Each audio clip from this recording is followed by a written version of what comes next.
When I addressed this conference 10 years ago, I spoke of the shockingly disproportionate share of the global Muslim population who live in abject poverty. At that time, the figure, based on the 2014 UN report, was around 80%. While there have been some improvements over the past decade, the story today is not much better. Well over half of the countries in the low human development category of the UN's latest report are OIC members.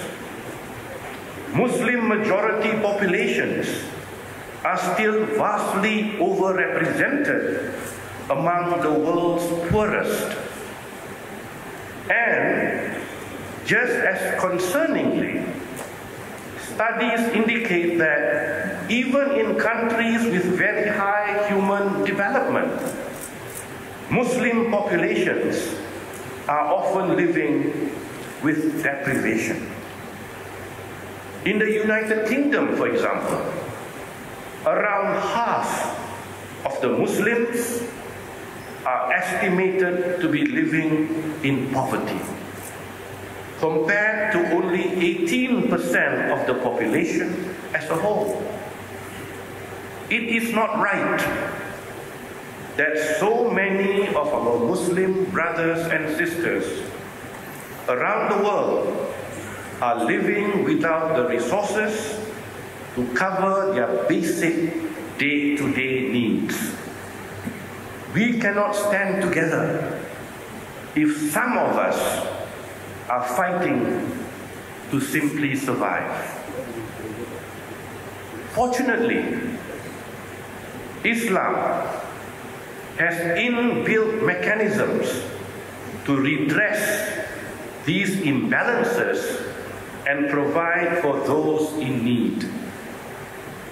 Charity, generosity, philanthropy. These are enshrined in the very foundations of our faith. There is a well-known hadith that says, "He is not a believer whose stomach is filled while his neighbor goes hungry."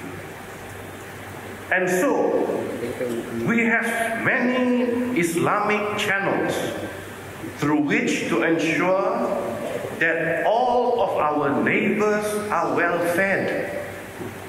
Zakat, or the obligatory tax for Muslims to achieve social justice through the distribution of wealth, is one of the 5 pillars of Islam. And additional mechanisms such as waqaf or endowments and sadaqah or voluntary charity promote giving as a core principle of Islamic life. Estimates suggest that global zakat contributions alone could be worth as much as $1 trillion each year. $1 trillion. Think about this. That is truly an astonishing figure. So, given the size of that figure, how is it that so many of our Muslim brothers and sisters are still struggling even to subsist? The problem is partly one of scale. Yes, Islamic social finance is worth a vast amount of money. But the scale of the poverty we seek to combat is vast as well. It has numerous complex and overlapping causes, including war, displacement, extreme weather, and famine. Such crises are highly challenging to address. there is a global gap between humanitarian development need and funding, and Islamic finance is not exempt from this. Moreover, while the value of Islamic social finance globally is very large, OIC member countries together raise only a modest fraction of that sum, a little under $200 million, or around 0.02% of the higher end estimates for the global value of zakat. The vast and challenging nature of the problem, however, also calls for action from big players in the finance industry.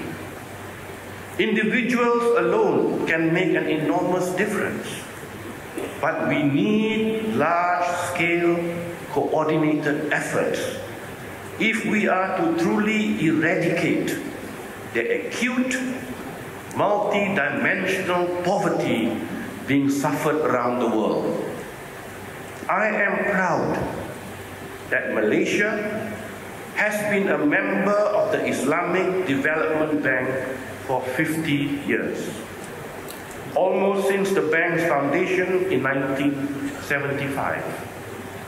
As this is a prime example of a large-scale financial organization with humanitarian support built into its very structure.